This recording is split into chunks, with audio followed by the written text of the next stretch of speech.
Lumière sur l'Opéra de Dijon qui, pour sa réouverture et pour la fête de la musique, propose, attention, bonne nouvelle, un week-end de concerts gratuits du samedi 19 au lundi 21 juin. Ce sera aussi l'occasion de découvrir le programme de la saison prochaine. On détaille ses réjouissances avec Bruno Hamar, directeur délégué de l'Opéra de Dijon. Bonjour. Bonjour. Retrouvailles avec les artistes, fête de la musique, c'est un week-end exceptionnel qui nous attend à l'Opéra de Dijon du 19 au 21 juin avec 3 concerts gratuits. Quel est le programme ? Alors le programme, nous avons décidé effectivement de rouvrir enfin la maison au public en offrant ces 3 concerts gratuits qui sont une sorte d'éventail de ce que sera aussi la programmation de la saison prochaine.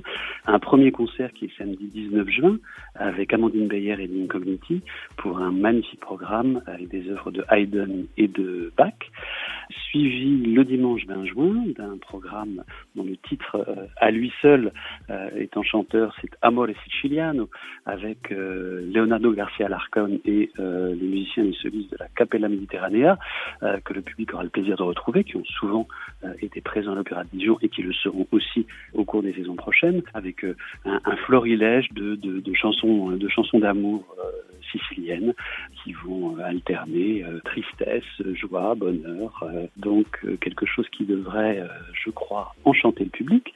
Et enfin, le jour même de la fête de la musique, c'est-à-dire le lundi 21 juin, notre orchestre maison, l'orchestre Dijon-Bourgogne, avec évidemment les chœurs de l'opéra, sous la direction musicale de Julien Leroy, avec des œuvres de Francis Poulenc, Joseph Haydn, Franz Schubert et Wolfgang Amadeus Mozart. Voilà, on a choisi des programmes qui étaient plutôt joyeux pour ces retrouvailles avec le public, qu'on espère et qu'on sait déjà nombreux. Et les jauges étant limitées avec les mesures sanitaires, il est impératif de réserver. Comment procéder ? Alors, allez sur le site de l'Opéra de Dijon, ne pas tarder, car les ouvertures au public se sont faites il y a déjà quelques jours, on a beaucoup de demandes. Malheureusement, on est obligé bien évidemment de limiter la jauge. Nous avons la chance avec l'auditorium qui comporte 1600 places, donc il est vraiment une très grande salle, même avec une jauge limitée, de pouvoir accueillir environ 800 personnes par concert, avec des mesures sanitaires évidemment très strictes.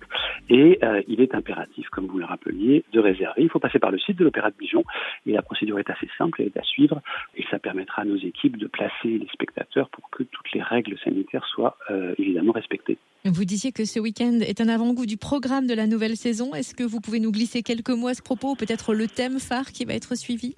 Alors, un thème phare peut-être pas, puisqu'effectivement nous dévoilerons cette saison seulement le samedi 19, mais quelques grandes lignes. L'opéra évidemment qui sera présent et au cœur de la programmation, donc des grandes formes, des grands noms, ensuite évidemment une présence de musique symphonique avec notamment l'orchestre Dijon-Bourgogne, mais aussi d'autres grands orchestres invités, de la musique de chambre, le répertoire baroque, et puis quelques nouveautés, puisque nous ouvrons une programmation autour des arts du geste, que sont la danse d'une part, et le cirque d'autre part. On a cherché vraiment à faire une programmation qui soit éclectique, très ouverte, puisqu'on aura aussi des artistes très importants qui représentent les musiques du monde. Merci Bruno Hamar, directeur délégué de l'Opéra de Dijon.